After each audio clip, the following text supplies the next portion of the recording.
नमस्कार दोस्तों, आपका स्वागत है। आज हम मौर्य राजवंश से पूछे जाने वाले विगत 20 वर्षों के PYQ को पढ़ेंगे। चलिए देखते हैं। पहला प्रश्न है, मौर्य काल में एग्रोनोमी अधिकारी निम्नलिखित में से किस क्षेत्र से संबंधित था? ऑप्शन ए माप और तौल, ऑप्शन बी प्रशासनिक प्रबंधन, सी मार्ग निर्माण सड़क निर्माण, डी राजस्व प्रबंधन। देखते हैं इसका सही आंसर क्या है। सही उत्तर है इसका सी मार्ग निर्माण और सड़क निर्माण। व्याख्या देखते हैं। मेगस्थनीज की इंडिका के अनुसार मौर्य काल में एग्रोनोमी जिले के अधिकारियों को कहा जाता था, जिनका मुख्य कार्य सड़कों का रखरखाव, निर्माण और सिंचाई व्यवस्था की देखरेख करना था। नेक्स्ट प्रश्न है, निम्नलिखित में से किस मौर्य राजा ने दक्कन की विजय प्राप्त की थी? Option A Ashoka, B Chandragupta Maurya, C Bindusara, D Kunal. तो इसका करेक्ट आंसर है, सही उत्तर है इसका बी चंद्रगुप्त मौर्य। जैन ग्रंथों तथा तमिल स्रोतों से प्रमाणित होता है कि चंद्रगुप्त मौर्य ने दक्षिण भारत की विजय की थी और अंत में श्रवणबेलगोला में संलेखना पद्धति से प्राण त्यागे थे। नेक्स्ट है,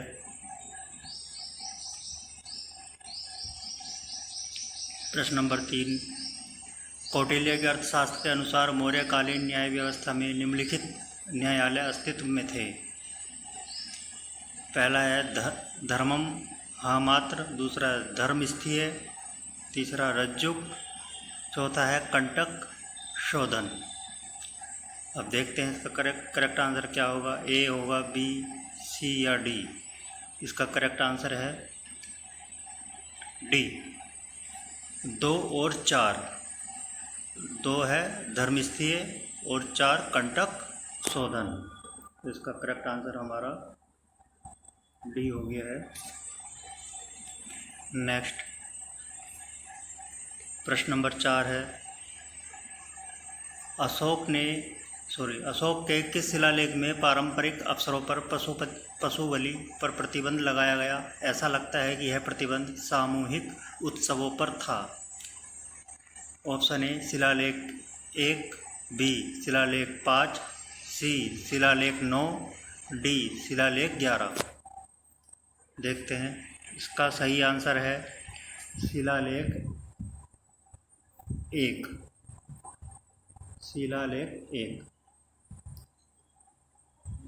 प्रथम बृहत शिलालेख में अशोक ने आदेश दिया कि यहाँ कोई जीव मारकर बलि न चढ़ाया जाए और न ही कोई उत्सव मनाया जाए।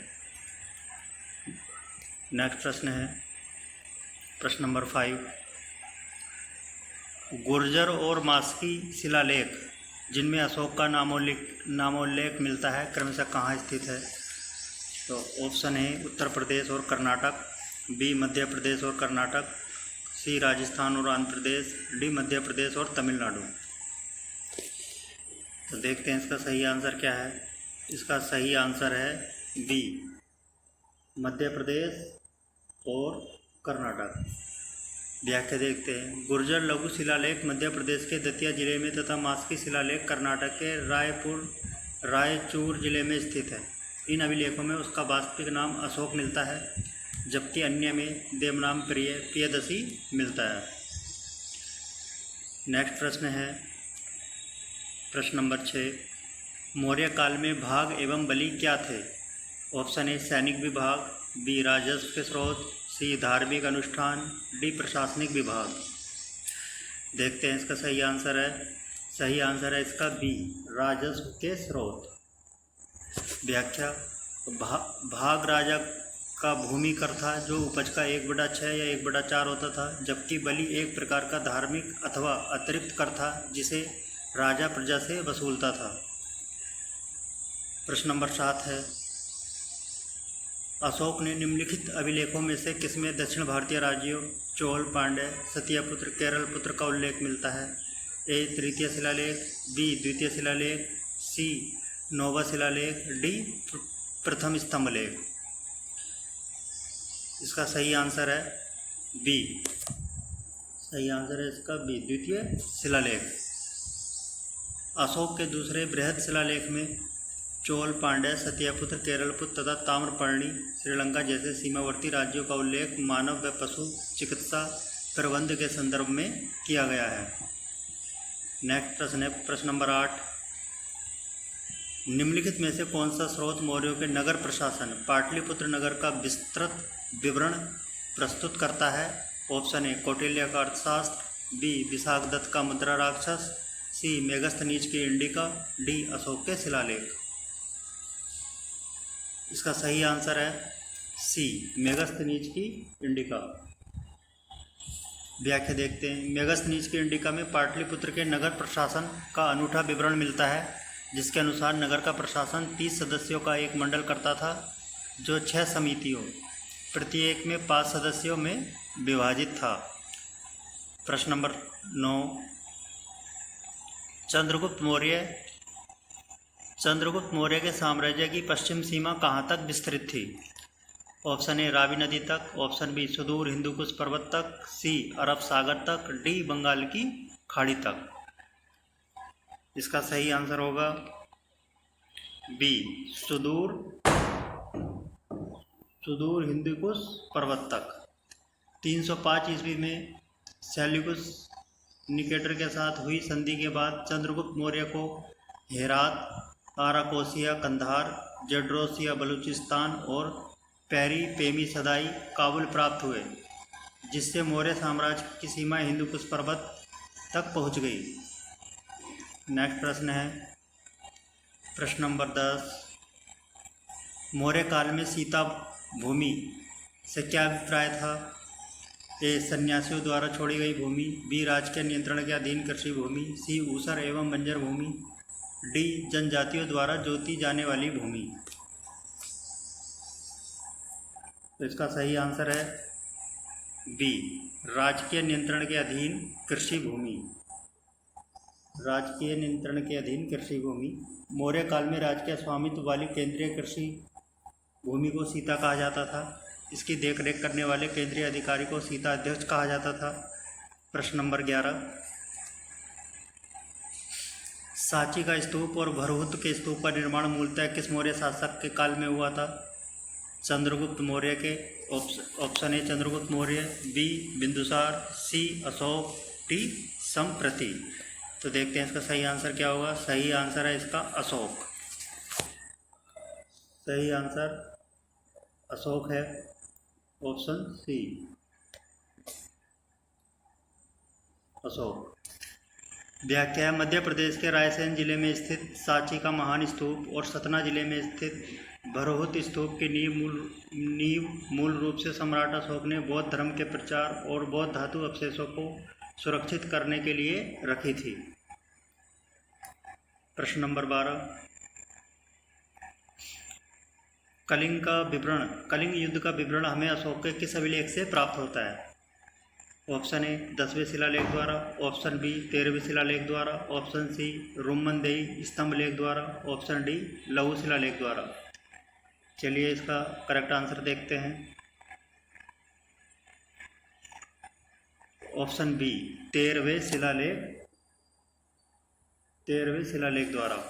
अशोक के 13वें बृहद शिलालेख से उसके राज्याभिषेक 8वें वर्ष में हुए कलिंग युद्ध की भयानक बीभीषी का नरसंहार और उसके बाद हुए हृदय परिवर्तन की जानकारी मिलती है। नेक्स्ट प्रश्न नंबर 13। मौर्य मंत्री परिषद में सन्निधाता का क्या कार्य था? ऑप्शन ए मुख्य कर संग्राहक राजस्व, बी राजकीय कोषागार और भंडागार का संरक्षक, सी सेना का मुख्य सेनापति, डी अंतःपुर का रक्षक। तो इसका सही आंसर है ऑप्शन बी राजकीय कोषागार और भंडागार का संरक्षक। राजकीय कोषागार और भंडागार का संरक्षक। मौर्य प्रशासन में सन्निधाता कोषाध्यक्ष होता था, जो राजकीय कोष और अनाज भंडारों की सुरक्षा के लिए उत्तरदायी था। राजस्व एकत्र करने वाले को समाहर्ता कहा जाता था। नेक्स्ट प्रश्न है प्रश्न नंबर 14। जल प्रबंधन तथा सिंचाई व्यवस्था के लिए सुदर्शन झील का निर्माण गिरनार, गुजरात क्षेत्र में किस मौर्य प्रांतीय गवर्नर ने कराया था?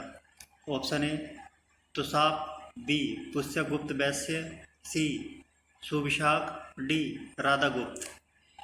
तो देखते हैं इसका सही आंसर क्या होगा। इसका सही आंसर है ऑप्शन बी। ऑप्शन बी इसका सही आंसर है, पुष्यगुप्त वैश्य। अगला प्रश्न है प्रश्न नंबर 15। बराबर की पहाड़ियों बिहार में आजीवक संप्रदाय के भिक्षुओं के आवास के लिए गुफाओं का निर्माण किस शासक द्वारा कराया गया था? तो देखते हैं। Option A Chandragupta Maurya, B Bindusara, C Ashoka, D Dasharatha. तो इसका सही आंसर है ऑप्शन सी। ऑप्शन सी इसका सही आंसर है। Option C Ashoka. सम्राट अशोक ने अपने शासनकाल के 12वें और 19वें वर्ष में जहानाबाद बिहार के पास बराबर की पहाड़ियों में कर्ण, चौपड़, सुदामा और विश्व झोपड़ी नामक गुफाओं का निर्माण आजीवक संप्रदाय के अनुयायियों के लिए कराया था। उसके पौत्र दशरथ ने नागार्जुन पहाड़ियों में गोपी गुफा बनवाई थी। चलिए दोस्तों, ये पिछले साल पूछे जाने वाले PYQ हो गए। अब भाग 2 में हम डिस्कस करेंगे आगामी PCS RO ARO परीक्षा 2026 हेतु 10 संभावित प्रश्न। चलिए क्विक रिवीजन कर लेते हैं इनका। पहला प्रश्न है, मौर्य प्रशासन में विषयपति और स्थानिक प्रशासनिक पदानुक्रम में क्रमशः किन इकाइयों के प्रमुख थे? मौर्य प्रशासन में विषयपति और स्थानिक प्रशासनिक पदानुक्रम में क्रमशः किन इकाइयों के प्रमुख थे? तो ऑप्शन दिया है प्रांत। ऑप्शन ए प्रांत और जिला, ऑप्शन बी जिला, विषय और 800 गांवों का समूह, सी 400 गांवों का समूह और ग्राम, और डी है नगर और केंद्र। तो इसका सही आंसर होगा ऑप्शन बी जिला। ऑप्शन बी होगा जिला, विषय और 8000 गांवों का समूह। नेक्स्ट है, आप इसकी व्याख्या पढ़ सकते हैं। व्याख्या पढ़ेंगे तो फिर वीडियो ज़्यादा लंबा हो जाएगा। प्रश्न नंबर 2 है, कौटिल्य के सप्तांग सिद्धांत के संदर्भ में निम्नलिखित युग्मों पर विचार कीजिए। पहला है आमात्य, राज्य की आँखों को बोला जाता था क्या? सुहृद मित्र, राज्य के कान। दुर्ग, राज्य की बाहें, भुजाएं। और चौथा है कोष, राज्य का मुख। ये बहुत इंपॉर्टेंट क्वेश्चन है। उपरोक्त युग्मों में से कौन से सही सम्मिलित है? ए, बी, सी या डी? चलिए इसका सही आंसर देखते हैं। सही आंसर है उपयुक्त सभी। इसको पढ़ लेते हैं। कौटिल्य के सप्तांग सिद्धांत के संदर्भ में आमात्य राज्य की आँखों को कहा जाता था। सुहृद या मित्र राज्य के कान कहे जाते थे। दुर्ग राज्य की बाहें या भुजाएं होती थी माना जाता था। और कोष राज्य का मुख माना जाता था। नेक्स्ट प्रश्न है प्रश्न नंबर 3।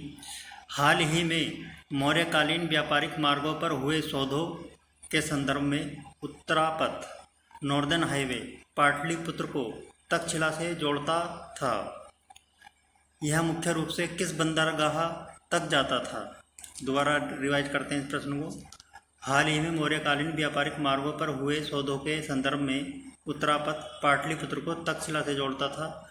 यह मुख्य रूप से किस बंदरगाह तक जाता था?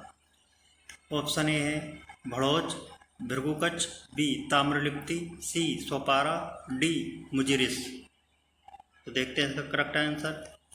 इसका जो करेक्ट आंसर है बी ताम्रलिप्ति। नेक्स्ट है, अशोक के स्तंभ लेखों के शीर्ष पर स्थित पशु आकृतियों के संबंध में निम्नलिखित में से कौन सा युग्म असत्य है? सारनाथ स्तंभ, चार सिंह, बी ऑप्शन ए में दिया है सारनाथ स्तंभ, 4 सिंह। बी रामपुरवा स्तंभ, सांड, वृषभ। सी लोरिया नंदनगढ़ सिंह। डी संकिसा स्तंभ, घोड़ा, अश्व। चलिए देखते हैं इसका सही उत्तर। इसका सही उत्तर है संकिसा स्तंभ, घोड़ा, अवध। तो कौन सा युग्म असत्य पूछा जा रहा है इसमें, तो ये इसमें डी हो गया हमारा, संकिसा स्तंभ, घोड़ा। चलिए इसकी व्याख्या पढ़ लेते हैं। संकिसा स्तंभ उत्तर प्रदेश के शीर्ष पर हाथी गज की आकृति निर्मित है। गज की आकृति निर्मित है और इसमें ऑप्शन में क्या दिया है, घोड़ा।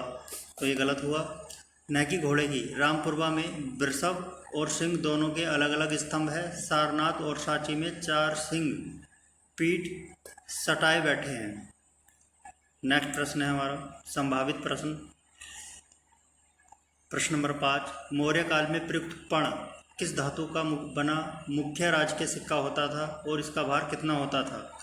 ऑप्शन ए सोने का 100 ग्रेन। बी चांदी का 3/4 तोला लगभग 56 ग्रेन। सी तांबे का 80 ग्रेन। डी शीशे का सिक्का। तो इसका करेक्ट आंसर है बी चांदी का 3/4 तोला लगभग 56 ग्रेन। नेक्स्ट प्रश्न है अशोक के किस लघु शिलालेख में उसे स्पष्ट रूप से बुद्ध, शाक्य और अशोक दोनों कहा गया है? ऑप्शन ए भाब्रू बैराट शिलालेख। बी मास्की लघु शिलालेख। सी सहस्राम शिलालेख। डी अहरोरा शिलालेख। तो देखते हैं इसका सही आंसर। इसका सही आंसर है बी मास्की लघु शिलालेख। बी है इसका सही आंसर, मास्की लघु शिलालेख। नेक्स्ट प्रश्न है, ये बहुत ही इम्पोर्टेंट प्रश्न है, संभावित प्रश्न है जो पूछे जा सकते हैं। प्रश्न नंबर 7, कौटिल्य के अर्थशास्त्र के अनुसार विविताध्यक्ष किस केंद्रीय विभाग का अध्यक्ष था? ऑप्शन ए है बूचड़खाना और सोना विभाग। ऑप्शन बी चरागाहों और जंगलों का विभाग। ऑप्शन सी पासपोर्ट और सीमा शुल्क विभाग। ऑप्शन डी जहाजरानी विभाग। देखते हैं इसका सही आंसर। सही उत्तर है इसका बी चरागाहों और जंगलों का विभाग। प्रश्न नंबर 8, मौर्य साम्राज्य के पतन के कारणों के संदर्भ में इतिहासकारों के निम्नलिखित मतों में से कौन सा सुमेलित नहीं है? ऑप्शन ए हरप्रसाद शास्त्री ने कारण बताया है ब्राह्मणवादी प्रतिक्रिया। ऑप्शन बी है डी कौशाम्बी ने बताया है आर्थिक संकटग्रस्त अर्थव्यवस्था। सी है हेमचंद्र राय चौधरी ने बताया है अशोक की शांति प्रिय और अहिंसक नीति। और डी है रोमिला थापर, इन्होंने बताया है सैनिकों का विद्रोह। तो अब देखते हैं इनके जो पतन का कौन सा कारण सही नहीं है। तो यह है हमारा ऑप्शन डी। ऑप्शन डी है हमारा रोमिला थापर, सैनिकों का विद्रोह। ये मौर्य प्रशासन के पतन का कारण नहीं था, बाकी तीनों ब्राह्मणवादी प्रतिक्रिया, संकटग्रस्त अर्थव्यवस्था और अशोक की शांति प्रिय और अहिंसक नीति थे। नेक्स्ट है हमारा प्रश्न नंबर 9, मौर्य काल में रूपा जीवा शब्द निम्नलिखित में से किसके लिए प्रयुक्त होता था? ए राजकीय टकसाल के कारीगर। बी स्वतंत्र रूप से वैश्यवृत्ति अपनाने वाली महिलाएं। सी गुप्तचर महिला संदेश वाहक। डी राजप्रसाद की नर्तकियां। रूपा जीवा। तो देखते हैं इसका सही आंसर बी। सही आंसर है इसका बी, स्वतंत्र रूप से वैश्यवृत्ति अपनाने वाली जो महिलाएं हैं उनके लिए रूपा जीवा शब्द का प्रयोग किया जाता था। और नेक्स्ट प्रश्न है प्रश्न नंबर 10, संभावित प्रश्न। मौर्यकालीन न्याय व्यवस्था में गुप्तचरों को क्या कहा जाता था तथा अर्थशास्त्र में संस्था और संचारक का संबंध किससे है? तो देखते हैं ऑप्शन ए राजस्व अधिकारी, बी गुप्तचर संगठन के 2 प्रकार, सी सैन्य टुकड़ी के नाम, डी विदेशी राजदूत। तो अब देखते हैं गुप्तचरों को क्या कहा जाता था। बी, इसमें है गुप्तचर संगठन के 2 प्रकार, संस्था और संचारा संबंधित है। गुप्तचर संगठन के 2 प्रकार। व्याख्या देख लेते हैं कि मौर्य काल में गुप्तचरों को गूढ़ पुरुष कहा जाता था। कौटिल्य के अनुसार ये 2 प्रकार के थे, संस्था एक ही स्थान पर टिककर कार्य करने वाले, और संचारा घूम घूम कर सूचनाएं एकत्रित करने वाले, घूम घूम कर सूचनाएं एकत्रित करने वाले। तो ये हमारे 10 प्रश्न पूरे हो गए। तो दोस्तों आप बताइएगा आपको प्रश्न कैसे लगे, इनका लेवल किस प्रकार का है, और उम्मीद करते हैं कि आपको वीडियो पसंद आया होगा। अगर पसंद आए